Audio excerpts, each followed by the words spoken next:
Inform human, आप तक सच पहुंचे, यही हमारी कोशिश है। तो स्वागत है। जब हौसला उड़ान का होता है तो मंजिलें कदम चूमती हैं। आज हम एक ऐसी शख्सियत से मुलाकात करने चाहते हैं। बड़े गौरव के साथ कहते हैं, बड़े गर्व के साथ कहते हैं कि वो देवास की बेटी है। डॉक्टर अमरीन शेख, MD, और कहते हैं कि जिस समाज में शिक्षा के स्तर को लेकर के हमेशा कहीं न कहीं प्रश्न चिन्ह खड़े होते रहे, परंतु अमरीन ने एक चुनौती दी। अपने पिता के संस्कार, अपनी माँ के संस्कार और संस्कारों के साथ सबसे बड़े बहन का दायित्व निभाते हुए छोटे छोटे भाई बहनों को भी शिक्षा से जोड़ने का काम करने वाली अमरीन एक उदाहरण ही नहीं बल्कि एक छपाक है जो कि हम सब के लिए प्रेरणा है। अमरीन जी, आपका बहुत बहुत स्वागत है। बताइए, आपने जिस एरिया में आप रहती है, जिस परिवार में रहती है, जिस क्षेत्र में आप रहती है, वहाँ शिक्षा को लेकर के कहीं न कहीं कुछ वातावरण कमजोर नजर आता है, परंतु आपने किस तरह से आज MD तक पहुंची है, आप किस तरह से इस सफर को, इस चुनौती को स्वीकार करते हुए आगे बढ़ी हैं? कहाँ से शुरुआत की आपने? मेरा जन्म देवास में हुआ था। मेरे माता पिता दोनों देवास के ही रहने वाले हैं और मेरी स्कूलिंग जो है सेंट्रल स्कूल केंद्रीय विद्यालय बैंगलोर प्रेस देवास से हुई है। 12 साल मैं वहीं से पढ़ी हूँ और मेरे पिता तब बैंगलोर प्रेस में पदस्थ थे और 12 साल में भी मैं स्कूल में हमेशा टॉपर रहा करती थी। तो मेरे जो शिक्षक थे, मेरे टीचर्स थे, उन्होंने मेरे पिता से कहा था कि आप अपनी बच्ची को जरूर पढ़ाई निकालें, क्योंकि उन्हें भी ये बात पता थी कि बहुत मुश्किल होता है हम लोगों को, लेकिन उन्होंने मेरे पिता को कहा था और मेरे पिता ने जो है इस बात को फॉलो किया। और मुझे याद है कि जब मैंने 10th क्लास पास किया था तो मेरे पिता उन्होंने पूछा कि तुम आगे क्या चाहती हो, तो मैंने अपने पिता से ये कहा कि मैं आगे पढ़ना चाहती हूँ। तो उन्होंने यही कहा कि तुम्हारा फैसला सही है और तुम आगे इस चीज़ पर तुम्हें पछतावा तो नहीं होगा कि सबकी शादियाँ हो रही हैं और तुमने नहीं की जल्दी है वो। मैंने कहा नहीं, मैं पढ़ना चाहती हूँ और मेरे सपना एक डॉक्टर बनने का है। तो इसमें मेरी फैमिली ने पूरा सपोर्ट दिया, मेरी माता, मेरे पिता, और हमेशा मतलब परिवार वालों ने कभी कभी हुआ ऐसा, सब कहते हैं कि नहीं पढ़ाना चाहिए ज़्यादा और कुछ ना कुछ चीज़ें ऐसी रही, लेकिन उन्होंने उन सबको दरकिनार करते हुए मुझे अपने सपने पूरा करने का मौका दिया। और मैंने अपनी जो कोचिंग है वो इंदौर से की थी और उसके साथ मेरा PMT में मैनेजमेंट सिलेक्शन हुआ था 2007 में। और उसके बाद फिर मैंने जबलपुर मेडिकल कॉलेज, जो कि शासकीय मेडिकल कॉलेज है, वहाँ से MBBS कंप्लीट किया 2013 में। उसके बाद मैंने जिला चिकित्सालय में NHM में कॉन्ट्रैक्चुअल उस पर मेडिकल ऑफिसर के पद पर मैं पदस्थ थी।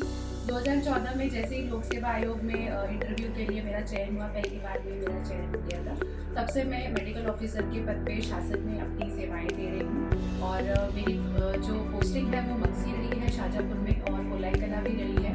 और 2018 में मैंने वापस जिला चिकित्सालय देवास ज्वाइन किया। उसके बाद 2019 में मेरा MD के लिए सिलेक्शन हो गया, तो मैंने MD पब्लिक हेल्थ किया है MY हॉस्पिटल और NJ मेडिकल कॉलेज जो है वहीं से।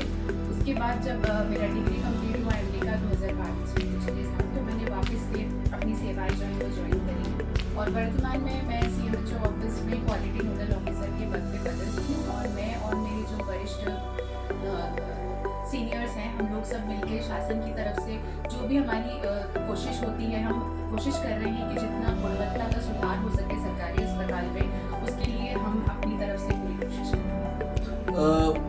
इस समय जो माहौल चल रहा है, ये कहेंगे कि स्वास्थ्य, तो आप उसको बताइए कैसे?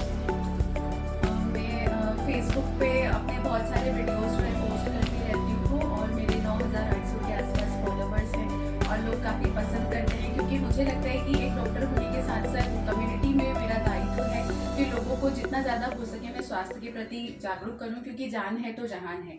आप स्वास्थ्य को या सेहत को कभी पैसों से नहीं खरीद सकते।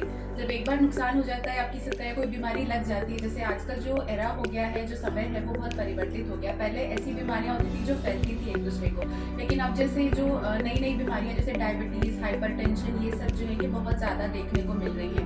और ये सब कहीं ना कहीं हमारा जो खान पान होता है, हमारी जो लाइफ स्टाइल होती है, उससे जुड़ी हुई होती है। और चूँकि मैं एक पब्लिक हेल्थ स्पेशलिस्ट हूँ, तो हम हमेशा इस बात पर जोर देते हैं कि बचाव जो है हमेशा इलाज से बेहतर होता है। आप अपनी आपकी लाइफस्टाइल इतनी अच्छी रखें कि आप बीमारियों से दूर रहें, और इसके बाद भी अगर ऐसा हो जाता है तो जितनी जल्दी हो सके अगर हम बीमारी को पकड़ लेते हैं तो हमारे लिए इलाज जो है वो आसान हो जाता है और बाकी जो कॉम्प्लिकेशंस होते हैं वो नहीं हो पाते। कोविड-19 के अंतर्गत आपकी, चूंकि आप 2018 से हैं तो कोविड-19 का सामना तो आपको करना पड़ा होगा कोरोना जैसी स्थिति में, तो वहाँ आपने किस तरह उसका सामना किया और उस चुनौती को स्वीकार किया? 2019 में मेरा चूंकि एमडी के लिए सिलेक्शन हो गया था, तो मैं इंदौर में अपना पीजी कर रही थी जब कोविड शुरू हुआ। तो मेरे विभाग जो है इसका नोडल था इंदौर का, तो मुझे ये दायित्व दिया गया था कि जितनी भी इंदौर की लैब्स हैं उसमें जितनी भी टेस्टिंग होती है वो सारा रिकॉर्ड और डेटा जो है वो मेरे पास ही होता था, और मैंने और मेरे विभाग ने अपनी तरफ से पूरा बेस्ट दिया।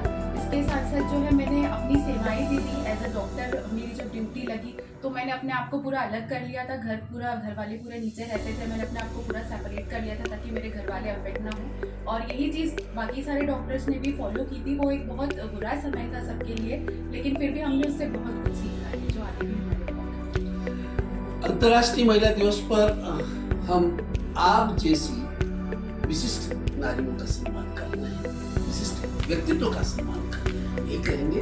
और हम ये चाहेंगे कि इस अंतर्राष्ट्रीय महिला दिवस पर आप अन्य समाज की महिलाओं को, आपके समाज की महिलाओं को क्या संदेश दें? मैं बस यही संदेश देना चाहूँगी कि अगर आपको मौका मिलता है अपना सपने पूरा करने का, और पहले तो ये कि हमें इतना जागरूक होना पड़ेगा कि हमें लड़का और लड़की का जो फ़र्क है उसको धीरे धीरे थोड़ा सा कम करना पड़ेगा। ये एकदम से कम नहीं हो सकता, ये धीरे धीरे समय के साथ ही परिवर्तन होते हैं, जो कि मैंने अपनी खुद लाइफ में फेस किया। मेरे घर में भी ऐसा ही है, सबको बराबर ही समझा जाता है, इसीलिए मैं अपने सपने पूरे कर पाई। तो लड़कियों के लिए आत्मनिर्भर होना, लड़कियों के लिए पढ़ना बहुत ज़रूरी है। कई बार ऐसा होता है कि पढ़ाई में नहीं मन लगता है किसी का, तो मैं उन लड़कियों को हमेशा ये सजेस्ट करती हूँ कि अगर आप पढ़ाई नहीं कर पाते तो कुछ ना कुछ आप ऐसी हॉबी, कोई ना कोई ऐसी एक्टिविटी रखिए जिससे आप आगे जा करके, मान लीजिए जीवन में आपके साथ कोई अनहोनी होती है तो कम से कम आप आत्मनिर्भर हो सकें। बहुत बहुत धन्यवाद।